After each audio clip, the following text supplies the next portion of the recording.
Márii. Prejdeme k poslednému referátu prvého panelu, ktorý nám predniesie doktor Jaroslav Burec. V súčasnosti pôsobí na Slovenskom historickom ústave Matice slovenskej v Bratislave a príspevku sa bude venovať novinárskej a publikačnej činnosti Konštantína Čulena v medzivojnovom období. Nech sa páči. Ďakujem za slovo. Vážení prítomní, ja v mnohom tiež nadviažem na už predchádzajúce referáty. Ako bolo povedané, budem sa zaoberať novinárskou a publikačnou činnosťou Konštantína Čulena v medzivojnovom období. Konštantína Čulena môžeme zaradiť jednoznačne medzi najplnejších slovenských spisovateľov a žurnalistov medzivojnového obdobia. Skôr ako prejdem jeho novinárskej a publikačnej činnosti, rád by som sa zameral ešte v stručnosti na niektoré životné etapy z jeho mladosti. Ako sme už počuli, majú veľký význam na jeho novinárskú a publikačnú činnosť. Konštantín Čulen sa narodil 26. februára 1904 v Brodskom ako prvorodený syn Štefana Čulena a Rozálie Čulenovej, rodnej Guliškovej. V tom čase ešte stále pretrvávala legenda o Amerike ako krajine oplývajúcej mliekom a medom. Táto fantastická predstava taktiež zlákala otca Štefana Čulena. Už to skoro na jeseň 1905 vycestovala do Ameriky aj matka Rozália s malým Konštantínom. Bola to v podstate prvá zahraničná cesta Konštantína Čulena do Ameriky. Tu v zahraničí sa narodili aj Konštantínovi mladší súrodenci František a Štefan. Po 5 rokoch sa rodina vrátila naspäť do Brodského, ale spory Konštantínovho národne uvedomelého otca so žandármi spôsobili, že sa rozhodol opätovne odísť do Ameriky, kde sa zdržal niekoľko rokov. Medzi tým v jeseni 1910 začal Konštantín Čulen navštevovať miestnu ľudovú školu v Brodskom. Ľudové školstvo, nehovoriac o strednom školstve, bolo už v tom čase značne pomaďarčené. Z tohto obdobia sa zachovala udalosť, ktorá navonok sa možno bude zdať banálna, no na malého Konštantína to malo veľký dosah. Počas prvého dňa v škole učiteľ Karol Šimáček sa zoznamoval so žiadnym spôsobom, že koho meno povedal, mal sa po maďarsky ohlásiť Jelen. V slovenskom preklade znamená tusom. Konštantín tu najskôr považoval za pokus o žart, keďže slovo jelen sa mu spájalo prirodzene so zvieraťom. Preto keď počul svoje meno v maďarčine, neozval sa, na čo sa učiteľ na neho obojil. Konštantín bol z tohto prvého kontaktu s maďarčinou prestrašený a sklamaný. A napriek ťažkému začiatku sa z Konštantína stal pomerne rýchlo dobre prospievajúci žiak a dokonca u svojich spolužiakov si získal patričný rešpekt. Vďaka iniciatíve Konštantínovho najobľúbenejšieho učiteľa Jindřicha Tomečka, ktorý prehovoril jeho rodičov, aby mohol ďalej študovať na gymnáziu v Skalici. Študentský život na Skalickom gymnáziu sa uberal dvoma smermi. Na jednej strane bol bohatý na rôzne veselé príhody, ktoré patria k tradičnému študentskému životu, a na druhej strane bol určitým svedkom maďarského šovinizmu, ktorý neraz nepoznal hraníc. Spomeniem len jeden krátky incident zo života Konštantína Čulena ešte ako študenta s gymnaziálnym profesorom maďarčiny a latiničiny Šloserom. Ten údajne prišiel za Konštantínom Čulenom a pýtal sa ho: aká je tvoja materinská reč? Konštantín na to odpovedal: slovenská. Učiteľ reagoval pobúrene: somár, veď hovoríš dobre maďarsky a materinskou rečou je tá, ktorú rozprávaš, a nie tá, ktorou tvoja nevzdelaná matka hovorí. Nuž a ty, Varík, nerozprávaš najradšej maďarsky? Konštantín na to zareagoval: nie, prosím, lebo ja hovorím zle maďarsky a mojou materinskou rečou je slovenská. Pád, sprava a zľava, a sa mi hlava zatočila. Spolužiakmi na Skalickom gymnáziu boli národne uvedomení priatelia Vlado Klementis a František Šubík, známy slovenský básnik Andrej Žarnov. Na Skalickom gymnáziu zastihli prevratné udalosti roku 1918. Obnovené vyučovanie prebiehalo už s českými profesormi, pričom si zvlášť obľúbil profesora slovenčiny Filouša, ktorý zase obdivoval literárne vedomosti Konštantína Čulena. Práve pričinením tohto českého učiteľa dostal Čulen štipendium a posledné 4 roky svojich stredoškolských štúdií absolvoval na reálnom gymnáziu v Bratislave, kde roku 1924 úspešne maturoval. Po maturite 1. októbra 1924 spoločne s ostatnými rekrútmi nastúpil Konštantín Čulen prezenčnú vojenskú službu. Pôvodne mal slúžiť v Bratislave, ale bol preradený k telegrafnému práporu v Trnave. Ako maturant bol však preradený do ašpiránskeho kurzu v Kutnej Hore s tým úmyslom, že bude pokračovať v štúdiu na Vojenskej akadémii. Je to pomerne zaujímavé rozhodnutie, keďže ho to viac ťahalo k literatúre. V priebehu vojenskej služby sa udiali isté nepríjemné príhody, ktoré ho hlboko ranili. Na začiatku počas skladania prísahy vernosti Československej republike sa v prednesenej reči veliteľa ašpirantskej školy ani raz nevyskytlo slovo Slovák. V Kasarenskej knižnici medzi stovkami kníh a časopisov bola len jedna slovenská kniha Reštaurácia od Jána Kalinčiaka. Taktiež sa tu opakovala stará história v tom zmysle, že vojaci museli po vyvolaní ich mena jednotne odpovedať slovom zde, ale Konštantín Čulen to odmietol a namiesto toho odpovedal po slovensky tu. Napokon pretrvávajúce šikanovanie zo strany českých veliteľov a počešťovanie slovenských vojakov priviedli Konštantína Čulena k rozhodnutiu odísť predčasne do civilu s negatívne poznačenými sympatiami k Čechom a k československým politickým stranám. Neskôr o tejto skúsenosti napísal: Po predčasne skončenej vojenskej kariére som už nebol ten istý mládenec, čo vchádzal do kasárny s ilúziami ako nadšenec a obdivovateľ Čechov, presvedčený, že oni sú naozaj naši bratia. Bolo to veľké vytriezvenie. Po prepustení z vojenskej služby Konštantín Čulen si začal hľadať pracovné miesto. Spočiatku si myslel, že to pôjde všetko ľahko, pretože pochopiteľne v slovenskej inteligencii ešte veľa nebolo a úradníkov, učiteľov a štátnych zamestnancov slovenského pôvodu a presvedčenia bolo potrebné dosadiť na uprázdnené miesta. V žiadostiach o zamestnanie Konštantín Čulen uviedol svoju kvalifikáciu, ochotu vykonávať akúkoľvek hodnotnú prácu, ktorá si vyžadovala vzdelanie s maturitou. Na 53 žiadostí dostal zamietavú stereotypnú odpoveď. Vaši žiadosti nelze vyhovieť.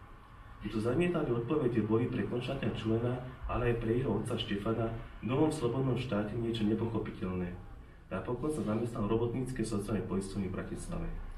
Na tomto mieste je teraz možno vhodné položiť si otázku, prečo som takto začal opisu určitých životných etáp Konštantína Čulena.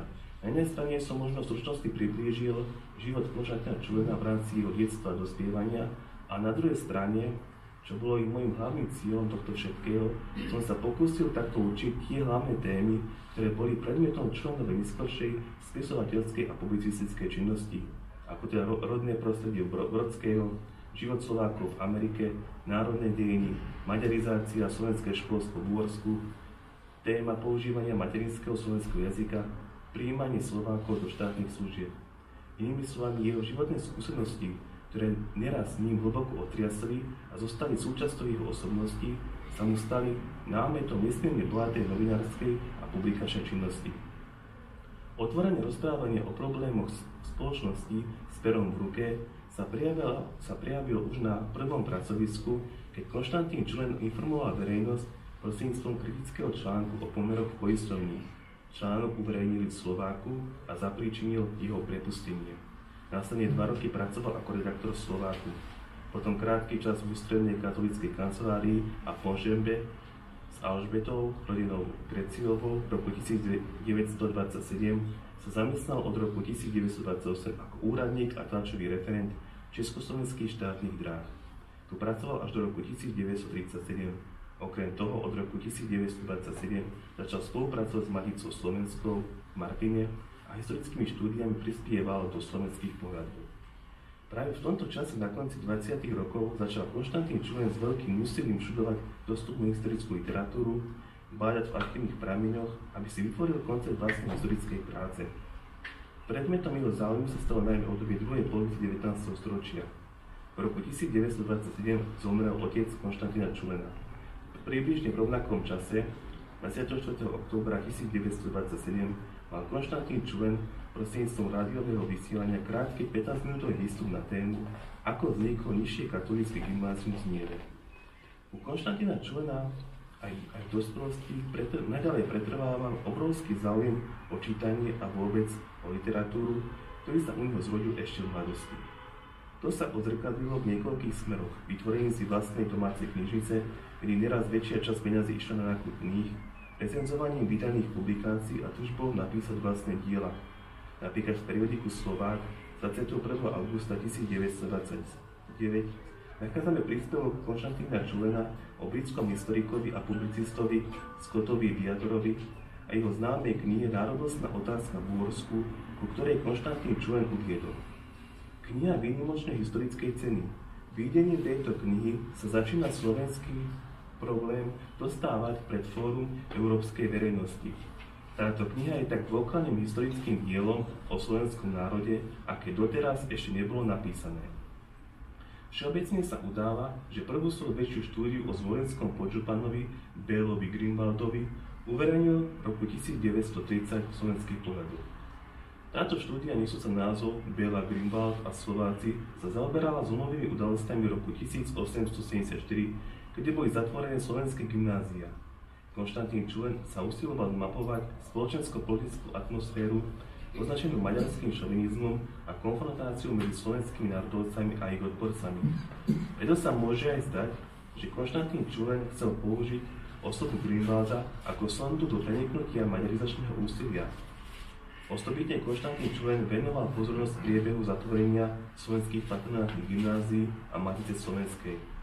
Citujem: Pominul rok 1874 a s ním zanikli i 3 slovenské gymnázia. Pominul i rok 1875 a s ním zanikla i Matica slovenská. Citácie. V tejto súvislosti nám nedá nepovšimnúť si, že uvedená štúdia bola akoby úvodným vstupom do problematiky, ktorú o 2 roky neskôr rozšíril do podoby prvej slovenskej knihy Roky slovenských nádej a sklamaní, v ktorej priblížil osudy 2 slovenských katolíckych gymnázií v Banskej Bystrici a v kláštore pod Znivom. V úvodnom slove predmetnej publikácie sa Konštantín Čulen priznal k svojmu záujmu o obdobie slovenských dejín druhej polovice 19. storočia. Citujem: Obdobie, v ktorom vznikali a zanikali slovenské gymnázia, je jedno z najzaujímavejších v slovenskej histórii. Zaujímavé je politickým zafarbením, kultúrnym snažením, ale aj sociálnou prácou. Koniec citácie. A na inom mieste zase uviedol, citujem: Táto kniha nech je vďačnosť rozpomienkou na tých slovenských vlastencov, ktorí v minulom storočí priniesli toľkú obed na oltár národa a nech je zároveň poučením pre dnešnú generáciu. Koniec citácie. V týchto členových slovách sa ukrývali námety ďalšej jeho publicistickej činnosti. Kniha Roky slovenských nádej a sklamaní si získala veľký obdiv u verejnosti i u odborníkov. Matica slovenská vydala knihu vlastným nákladom a odmienila ju svojou cenou. Okrem toho krajinský výbor udelil na svojej schôdzi 25. apríla 1933 5 výročných cien slovenskej krajiny po 5000 československých korún za vynikajúce literárne diela. Vedľa Konštantína Čulena boli odmenení Milo Urban, Jozef Cikrtonský, Mikuláš Galanda a Jan Klesenský. Krajinský prezident Jozef Orsák k odovzdávaniu cien dodal isté povzbudenie. Citujem: Táto cena nech vám je nielen vyznamenaním vašej doterajšej literárnej tvorby, ale aj povzbudením k ďalšej činnosti. Koniec citácie. Skutočne Konštantín Čulen ešte v tom istom roku 1933 vydal ďalšiu publikáciu o skalinskom rodákovi Jánovi Malom Dusarovovi a krajanovi Martinovi Členovi pod názvom Novinár a pedagóg, životopisné črty zo života doktora Jána Malého a Martina Čulena, ktorá vyšla tlačou knih tlačiarne Spolku svätého Vojtecha. Charakteristickým znakom pre historické práce, ale aj celkovo pre všetky diela Konštantína Čulena bola najmä historická kontinuita. Pokiaľ v prvej práci poukázal na spojitosť katolíckeho gymnázia v Banskej Bystrici a v kláštore pod Znievom, tak potom v druhej zmienenej práci na súvislosť novinárskej a pedagogickej činnosti, čo podobne v úvodnom slove vyjadril. Citujem: Nie je náhoda, že spojujem tieto dva životopisy v jeden celok. Čo je novinár? Pokračovateľ v práci pedagóga. Pedagóg vplýva na mládež, formuje jej dušu a svetový názor. Novinár len pokračuje v tejto práci vo zväčšených rozmeroch. Pravda, to tam, kde národ mať školy i noviny. U nás to bolo ináč. Noviny a novinári zastupovali všetko, čo inde robili školy a vzdelávacie ústavy. Koniec citácie. K recenzii k druhému knižnému dielu Konštantína Čulena sa uvádzalo, že väčšia časť sa zaoberala Jánom Malým a naopak menšia časť Martinom Čulenom. Ako vysvetlenie bolo uvedené, že k osobnosti Jána Malého mal k dispozícii autor viac prameňov v podobe rukopisných článkov. Naproti tomu o osobnosti Martina Čulena nepriniesol mnoho nových vecí, pretože sa opieral o predošlú knihu Roky slovenských nádejí a sklamaní. Napriek tomu, z nášho pohľadu na literárnu činnosť Konštantína Čulena, môžeme sledovať, ako uvažoval, aké historické postupy uplatňoval pri koncipovaní svojich diel. Je potrebné zdôrazniť, že Konštantín Čulen nebol univerzitne vyštudovaným historikom, a svoju metodológiu písania historických prác si osvojil vlastnými životnými skúsenosťami a štúdiom veľkého množstva literatúry rozličného žánru. O rešpektovaní Konštantína Čulena v univerzitných kruhoch podal svedectvo Imrich Kružliak, v tom čase študent dejín, slovenčiny a sociológie na Bratislavskej filozofickej fakulte. Citujem: Zaujímavé, že osobne ma s Konštantínom Čulenom zoznámil profesor Daniel Rapant, ktorý nám veľmi odporúčal čítať Čulenové knihy, že nám populárnym spôsobom odkryjú slovenské osudy. Rapant otvorene hovoril, že to nie sú vedecké historické štúdie, ale že sú dobrým pútavým úvodom do niektorých úsekov slovenských dejín. Koniec citácie. Vrcholnou publikáciou o slovenskom študentskom živote a školstve v 19. storočí a na začiatku 20. storočia bolo dvojpeckové dielo Slovenské študentské tragédie z roku 1935, kde podal Konštantín Čulen chronologický prehľad udalostí od roku 1801 do roku 1918. V druhom zväzku podáva teda informácie aj o časoch, ktoré sám na vlastnej skúsenosti zažil. Čulenovo historické dielo je veľmi bohaté a rozsiahle. Mnohé čiastkové štúdie a články, uverejňovanie v slovenských pohľadoch, v kultúre Slováku či v novom svete súvisia s týmito hlavnými spomenutými dielami. V myslení Konštantína Čulena dominovala historická kontinuita, minulosť a prítomnosť. Na základe toho pozornosť obracal aj k problémom života Slovákov v zahraničí i v rámci medzivojnovej Československej republiky. Od roku 1929 sa Konštantín Čulen začal podrobnejšie venovať aj životu slovenských prisťahovalcov v Amerike. Ako podnet mu poslúžila autobiografia Petra Rovniaka s názvom Zápisky za živa pochovaného. Konštantín Čulen vedel o veľkom počte Slovákov žijúcich v Amerike, no na druhej strane bol si vedomý i toho, že na Slovensku znalosti o živote amerických Slovákov sú veľmi slabé, nieraz aj nepravdivo vykreslované. Na základe toho si Konštantín Čulen dal za cieľ podať čo možno najvernejší obraz života Slovákov v Amerike. Z dôvodu, že sa jednalo o nespracovanú tému, bol donútený začať doslova od základov. Prvú štúdiu o slovenských novinách v Amerike publikoval Slovenský pohľadov v roku 1935. Obsahom štúdie bola stručná charakteristika rôznych slovenských periódík vrátane ich historického vývoja, ktoré vychádzali v Amerike. Pri tejto príležitosti nezabudol zdôrazniť ani jubileum 90. výročie založenia štúrových slovenských národných novín a 50. výročie prvých slovenských novín v Amerike s názvom Bulletin. V tomto smere Konštantín Čulen bol presvedčený o veľkom politicko-spoločenskom význame novín, pretože zmienené štúdii v úvodných častiach poznamenal, citujem: Kto by raz napísal dejiny slovenskej tlače, napísal by vlastne politické dejiny slovenské. To preto, lebo slovenská tlač mala mimoriadnu súvislosť so slovenským politickým životom. V minulosti slovenský časopis bol vlastne jediným predstaviteľom, jediným verejným podnikom, ktorý za slovenskú vec verejne zápasil. Koniec citácie. K zahraničnej slovenskej tlači zase uviedol, citujem: História americko-slovenskej tlače je zaujímavá. Mnohom je i pestrejšia, senzačnejšia, ako bola história slovenskej tlače na domácej pôde. To už priniesli i rozdielne kvality ľudí a rozdielne spoločenské prostredie. Kým slovenská tlač doma vznikala najmä zásluhou slovenských kňazov, advokátov a učiteľov, zatiaľ pri kolíske mnohých americko-slovenských novín často stáli obyčajní robotníci, ktorí si v Amerike získali väčší rozhľad a možnosť uplatniť sa. Koniec citácie. Tieto Čulenové slová nám mnohom napovedajú, akú dôležitosť sám ako novinár prisudzoval vydávaniu novín a časopisov vzhľadom na ich úlohu v spoločnosti. Konštantín Čulen naďalej zhromažďoval množstvo materiálu. Jeho úsilie vyvrcholilo vo forme publikácie Slovenské časopisy v Amerike, ktorá bola vydaná až po Čulenovej smrti roku 1970. K spoznávaniu života Slovákov v Amerike prispela najmä zahraničná cesta Ukončíme už pomaličky. A už to budem na konci. V roku 1935, keď sa Konštantín Čulen stal členom štvorčlennej matičnej delegácie spoločne s Jozefom Cígerom Honským, Jozefom Cincíkom a Karolom Plíckom. Konštantín Čulen pri tejto príležitosti Zozbieral a na Slovensko dopravil okolo 20 veľkých debien tlačeného materiálu. Vďaka tomuto cennému materiálu mohla vzniknúť 500-stranová publikácia s názvom Slováci v Amerike, vyšla v Turčianskom Svetom Martine v roku 1938. Neskôr poslúžila ako podklad k obsiahlejšiemu dvojzväzkovému dielu Dejiny Slovákov v Amerike, vydanej v Bratislave v roku 1942. Opätovne kniha bola odmenená štátnou cenou. V súvislosti s novinárskou a publikačnou činnosťou Konštantina Čulena nemožno zabudnúť, že bol veľmi pozorovateľom svojho okolia. Jeho mnohostranne založená osobnosť bola syntézou historika, politológa a vnímavého publicistu. Predmetom jeho novinárskej činnosti boli slovenské politické aktivity, sociálne problémy robotníctva, roľníctva, študentov, štátnych zamestnancov, inteligencie, porovnávania možností českých a slovenských zamestnancov. Zaoberal sa vzťahmi medzi Čechmi a Slovákmi v oblasti jazykovej, kultúrnej a šatotvornej.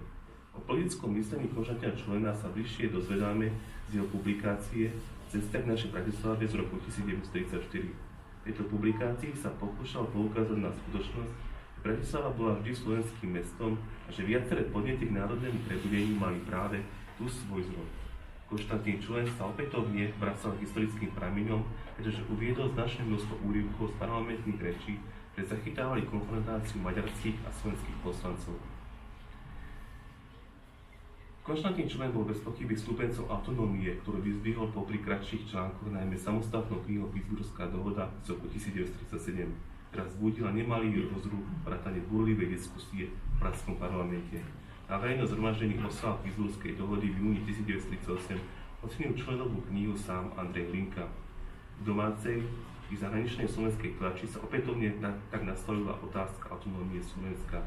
Svoje politické názory Konštantín Čulen vyjadril napríklad v článku Čo bude so slovenskou otázkou, uverejnený v Novom svete 17. septembra 1938, keď navrhoval ako riešenie napätých vzťahov suverenitu slovenského národa a suverénnu spoluprácu s českým národom v základe uznania rovnosti a svojbytnosti. Opodstatnil spolupráce Čechov a Slovákov, zdôrazňovala ich obavy napätej medzinárodnej situácie a rozpínavosti nacistického Nemecka. A toľko z mojej strany, čo sa týka tejto publikačnej a novinárskej činnosti.